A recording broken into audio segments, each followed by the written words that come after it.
బిట్కాయిన్కి సంబంధించిన సంచలన నిజాలు ఇప్పుడు ఎపిస్టన్ ఫైల్స్లో బయటపడ్డాయి. ఎపిస్టన్ ఫైల్స్ సంబంధించి ఏదైతే అమెరికాకి సంబంధించినటువంటి విభాగం పూర్తిగా బయటపెట్టింది, ఆ జ్యుడిషియల్ విభాగం అనాలా లేకపోతే కనుక జస్టిస్ విభాగం అనాలా, వాళ్ళు పూర్తిగా బయటపెట్టారు. ఇప్పుడు తాజాగా బయటపడినటువంటి అంశం ఏంటంటే ఇజ్రాయెల్ బిట్కాయిన్లో విపరీతమైన పెట్టుబడులు పెట్టింది, ఎపిస్టన్తో టైఅప్ అయ్యి పెట్టుబడులు పెట్టింది.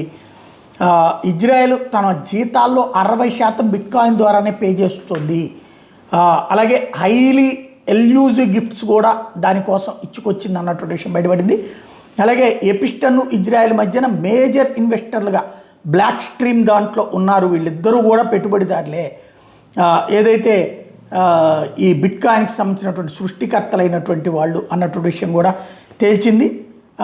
ఇప్పుడు ఇది కాస్త పెద్ద చర్చనీయాంశమైంది. ఇప్పుడు ఈ ఇంపాక్ట్ ఏ విధంగా ఉంటుంది ఇజ్రాయెల్ మీదన, లేకపోతే ఎపిస్టన్ అయితే చచ్చిపోయాడు అనుకుందాం, మిగతా వాళ్ళ మీదన అన్నది ఇప్పుడు చర్చ.